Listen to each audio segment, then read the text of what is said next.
Club. We have a fantastic show for you tonight. Are you guys ready to have a good time?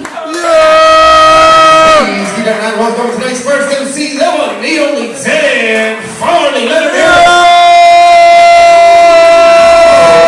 Ladies and gentlemen. What is crack-a-lackin' up in here? How's everyone? Nothing much. There you go. That's about right for about 8:30 on a Wednesday. What's cracking, guys? What's going on? Happy Father's Day to all you fathers out there and people that came from fathers. Good for you. Good for you. I spent my Father's Day the same way I spend every Father's Day, answering the phone and yelling, "Prove it!"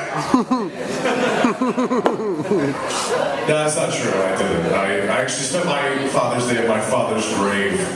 Yeah, I know. Well, he's not dead.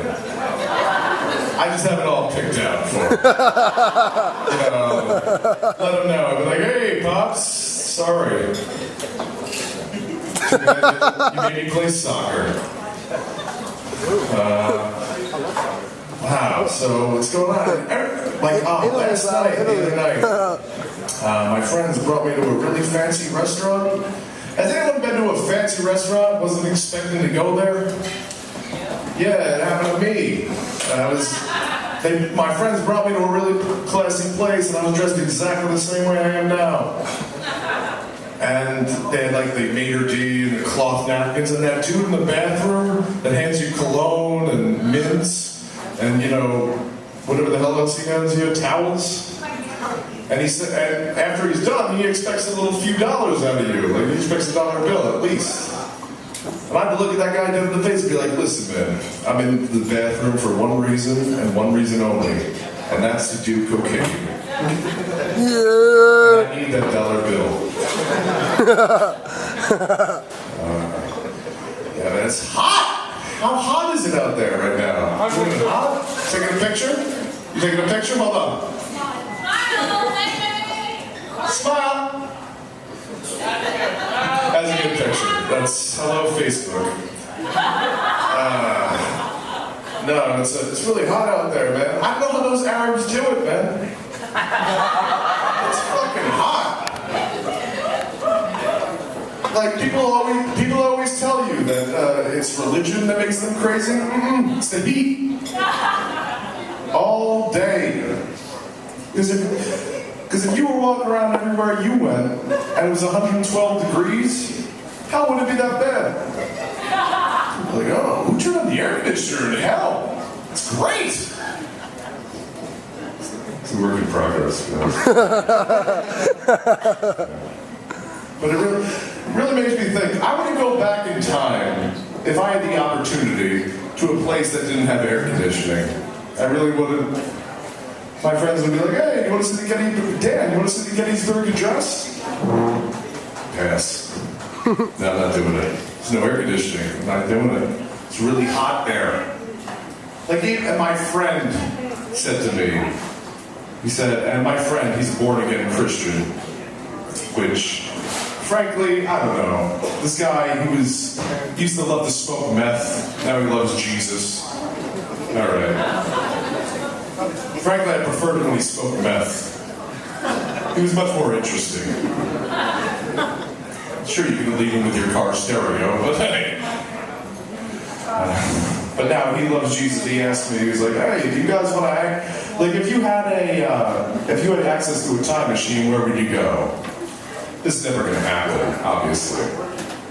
But I really thought about it. I was like, you know what? I want to go further past 4 months ago. I really would.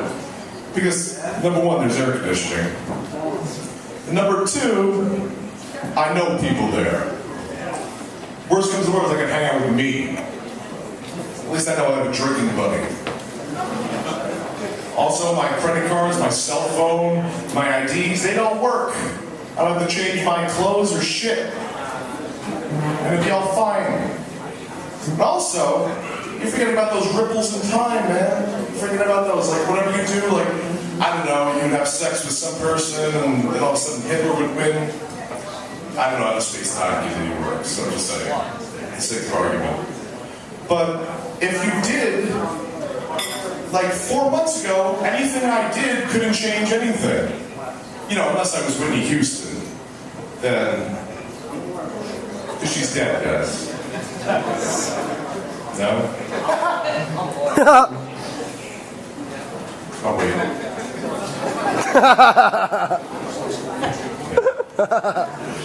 My friend had the answer to his own question. He said, if I could go back anytime, I'd go back to the time of Jesus. And I thought, really, why would you do that? First of all, there's no air conditioning.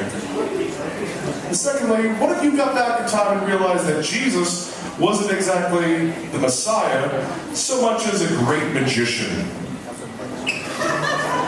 This is what you based your whole life and faith on a guy that just says, hey, pick a card, any card.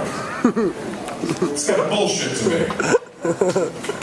I would love to take one of our magicians now, like a David Blaine or a Chris Angel or a David Copperfield, and put them in a time machine and send them back to the time of Jesus. I guarantee you one of those dudes would be the Messiah. They'd be in Canaan, you heard about this Jesus guy? He turned water into wine. Yeah, you heard about this Chris Angel dude? He's fucking levitating. You tell me he's not the son of God. How's he doing that? How the fuck's he doing that? Alright guys, that's my bit. Relax, everyone.